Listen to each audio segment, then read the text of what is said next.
Hey guys, welcome to my channel and to today's video. So I get this question a lot, which is how do I stop other people from stealing my product idea before I have a chance to get it off the ground?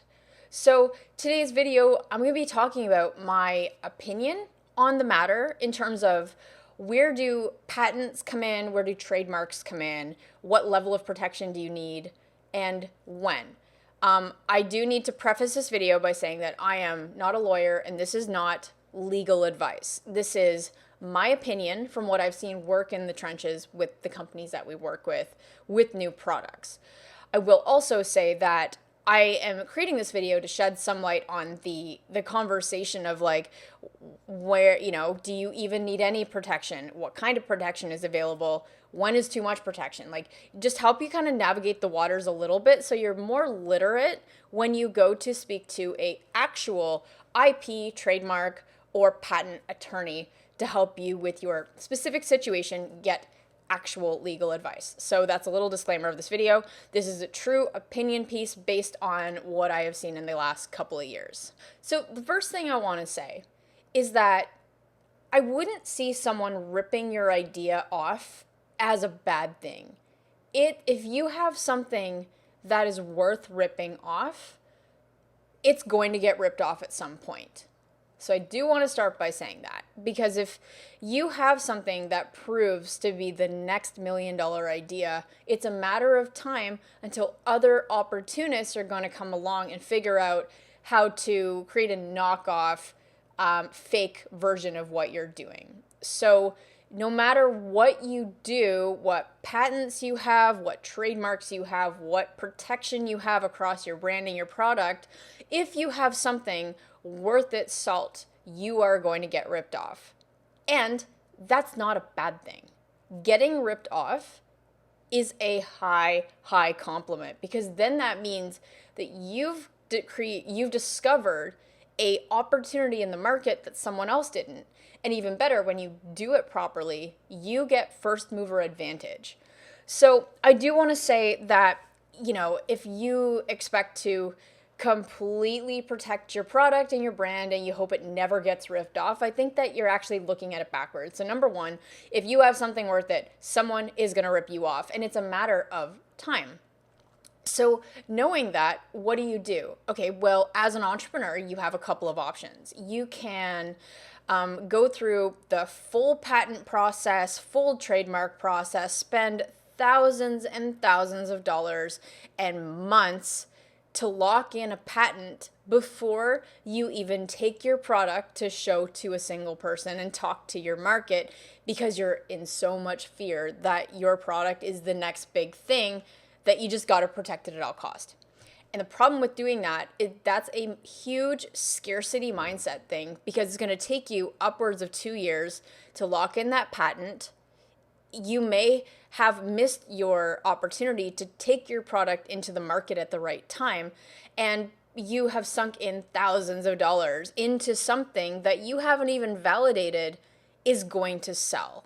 So first thing, my opinion piece on this is that you should not be investing money into a full patent until you have customers that have purchased your product and you have proven that this is a game changer, okay? What you can do in the meantime is file what's called a provisional patent. A provisional patent kind of like holds your patent spot for 12 months. And you can renew after every 12 months up to a certain point, you can renew that. So first off, you don't need to go through the full patent process. My opinion on patents is that if you have something you're serious about patenting in the future, you start with a provisional patent process that you can either use the help of a lawyer to do, or you can file it yourself online for a couple $100s. And again, that's going to give you the opportunity to say that patent pending, you have started the process, okay? But again, it's not the full commitment. Then what you could do to secure a full patent is after you've launched the product, after you have a few hundred or thousands of customers using it, then you can decide whether you have something patentable, and you can fully finish that process and then spend the tens of thousands of dollars to go and secure that patent. So that's the first, the thing I'm going to say about patents is like, you know, if you sit and wait in so much fear that someone is going to rip off your product, you're really looking at this in a very like, you know, blinded sort of way, because you actually kind of want to be ripped off. But to give yourself an advantage, you need to get to market quickly. You need to get customers buying your product and validating it and getting that proof of concept as quickly as possible. So I'm not saying in this video that you shouldn't protect anything. I'm saying you should mitigate cost and do it in a way where you're getting just enough protection, but not breaking the bank by doing it. So 2 things I recommend that you go to market with. Number 1, a provisional patent if you do see yourself patenting something. Number 2, what about trademarking your name? So assuming you have a brand name, obviously, because we need a brand. I just realized how dumb that comment was, but that's okay. I love my self-deprecating humor at times. So what about trademarking? So trademarking often comes next after you figure out your brand name. And if you are serious about your brand name, then you want to go to GoDaddy and see if the domain is available, but that's not enough protection. Like, you want to secure the domain name, you want to secure the social media handles for the brand. But before you even do that, you want to do a trademark search using the USPTO database, which I will drop a link below this video. You want to do a trademark search to see if they're in your product space, in your niche that you're working in. Are there any other companies whose name is too similar to yours? Because the thing with trademarking is you are going to get a trademark assuming there isn't a company with the same or very similar name that can be confused with yours in the same space. So you want to do a trademark search. Either you can do it again yourself on USPTO website or the U.S. Patent and Trade Office, or you can use the help of a lawyer to do a trademark search and actually help you file a trademark, which will be, you know, the more expensive option, but you know it's done properly at that point. So do a trademark search. When that clears, you can file the trademark, and it can take about up to 6 months to get approved for the trademark. So those are like the 2 minimal things I would do. And then another cool tip actually from Stephen Key, when I had him on the show talking about like how do you prevent people from ripping your products, while he did say, you know, you can never fully prevent someone from ripping your idea, what you can do, and this is a cool trick with copywriting. So this is something, once you have the images that you're going to go to launch with and be public in your marketing efforts, you can actually copyright your images. Because if you think of it this way, and this has happened, you know, one of our clients, Jamstack, the guitar amplifier, we, after launch and after we had raised about $1 million in pre-orders, and we're now actively selling on our website, we had like 3 or 4 people from our community send us a link to say like, hey guys, someone is pretending to be Jamstack, selling your product at like a quarter of the price. So we quickly sent a cease and desist and like got that taken care of. But people are going to, again, opportunists are going to come and try and rip off your product, which is an entirely different conversation.